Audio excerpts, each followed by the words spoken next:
राजस्थान में आगामी चुनावों की तैयारियों को लेकर कांग्रेस ने अब अपनी रणनीति को तेज कर दिया है। पार्टी का फोकस इस बार आदिवासी बहुल इलाकों पर है, जहां उसे न सिर्फ बीजेपी बल्कि भारत आदिवासी पार्टी से भी कड़ी चुनौती का सामना करना पड़ रहा है। इसी क्रम में शुक्रवार को राजस्थान प्रदेश कांग्रेस अध्यक्ष गोविंद सिंह डोटासरा और नेता प्रतिपक्ष टीकाराम जूली उदयपुर पहुंचे, जहां उन्होंने मीडिया से बात करते हुए पार्टी की आगामी योजनाओं को और सरकार पर निशाना साधा।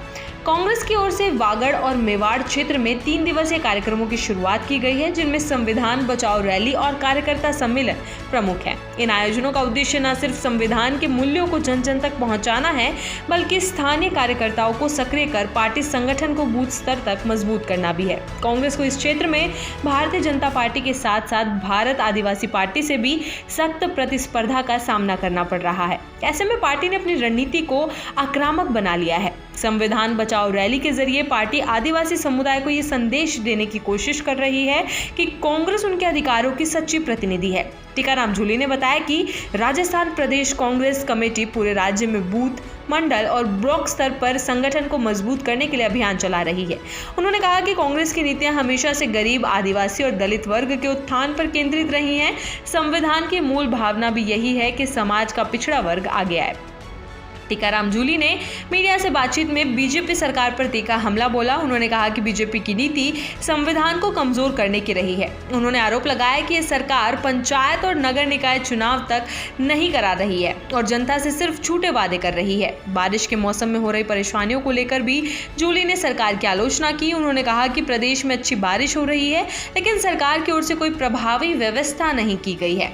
नालों की सफाई नहीं हुई, जिससे शहरों में हालात बिगड़ गए हैं। गरीब बस्तियों में पानी भर रहा है और लोग बाढ़ में फंस रहे हैं। उन्होंने ये भी आरोप लगाया कि सरकार विधानसभा में सवालों से भाग रही है।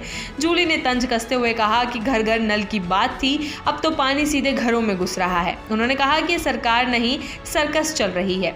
मंत्री और अधिकारी सिर्फ सरकारी संसाधनों का दुरुपयोग कर रहे हैं और जनता को उनके हाल पर छोड़ दिया है। प्रदेश कांग्रेस अध्यक्ष गोविंद सिंह डोटासरा ने भी बीजेपी सरकार पर हमला बोला। उन्होंने कहा कि जब से डबल इंजन सरकार सत्ता में आई है, तब से स्वास्थ्य, शिक्षा और कानून व्यवस्था की स्थिति बदहाल हो चुकी है।